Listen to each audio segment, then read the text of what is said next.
When you're walking on the street, why should you be bothered whether somebody is a woman or a man? Why are you bothered what is in somebody's pants? There is no need to go on talking about women's rights. We must say human rights and women are part of it, that's all. It's important. The feminine in the world is as important as the masculine in the world.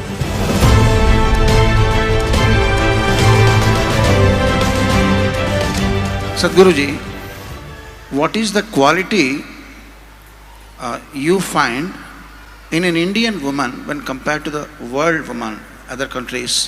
What is the best and beautiful quality, one single quality? Are you trying to get me into trouble?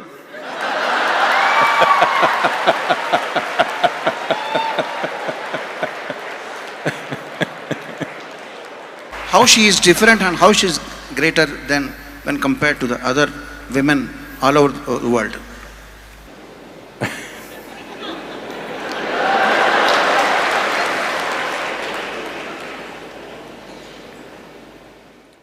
See, I don't know why we are putting only women on the focus.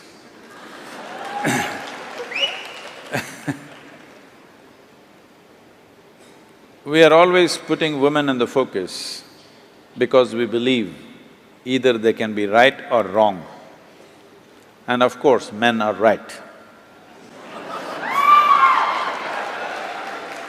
So because we are always right, we are looking whether this is the right kind of woman or the wrong kind of woman. You must understand, for whatever reasons, the nature has given a larger responsibility for the woman in terms of bearing a child and having a profound influence on the child in the early part of child's life. And when we talk about a child, don't think this is about reproduction. You and me are here because of that. So, our very existence began in a woman's body. That is, if you're normal birth, I am normal birth. There are some people who claim they dropped from elsewhere, I have nothing to say about them. If you're normal birth, our life began in a woman's body. And today, the simple biological factors of being male or female, we are exaggerating it too much. I'm saying, when you're walking on the street, why should you be bothered whether somebody is a woman or a man? Why are you bothered what is in somebody's pants? It's not your business. Only in bathrooms and bedrooms it should matter, nowhere else. In the working places, on the street, wherever else we are, why should it matter whether somebody is a man or a woman? Why can't you just treat them as human beings?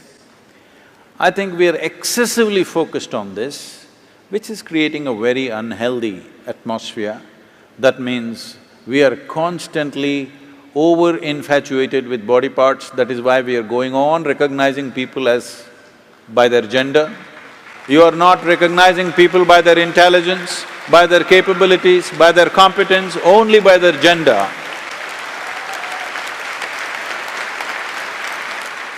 But it is not a fair way of looking at the world.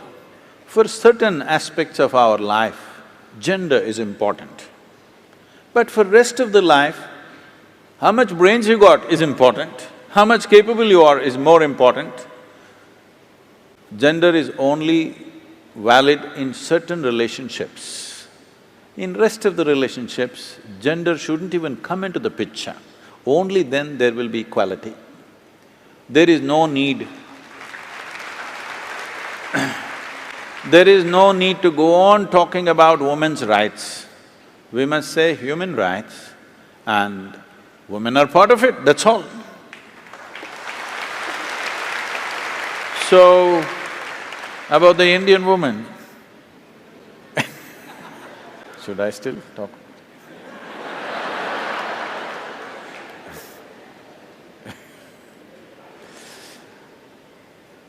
In this country, for a long time, we've nurtured many wonderful things. But these wonderful things, because of many misunderstandings, have also taken on very horrendous forms. When I say it's taken on horrendous forms, many simple things which were done for the protection of the woman, for the well-being of the woman, have become discriminatory over a period of times and taken on very horrendous forms of exploitation. We must look back and see why these little things were created. If we don't address these things, the Western world is on a binge because they want to make male and female equal. It is not necessary to be equal. Equal opportunity is fine. It is not necessary to expect a woman to do the same things that a man is doing. Then what is the point of the gender differentiation that nature has made? It's important. The feminine in the world is as important as the masculine in the world. But today, in the name of equality, women are coming to a place where they are beginning to act like men because they know that's the only way they can succeed in the world. The only way they can succeed is they have to act like men. You see even women doing like this these days.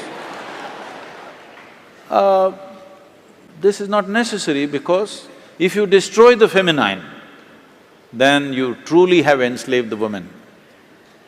If you do not value the feminine in the world, all the gentleness will go away, you will have a marketplace at home also. It's already happening big time. Before people marry, they're making an agreement, when we break, who will get what in this house? Yes, prenuptial agreements are being made. Before we get married, already an agreement, if we break, my bank balance is mine, yours is yours. How can two people live like this? But here, still we have the joy of two people becoming one and enjoying that. Maybe after some time you will fight, but still, at least you have the joy of weaving two lives into one. When you go at it like this suspiciously in the name of equality, you will never know the joy of knowing each other, mingling with each other, being one with each other. Nothing will happen. Home will become a marketplace. This is because of wrong ideas of equality. Equality you should not even talk about. We should talk about responsibility for each other.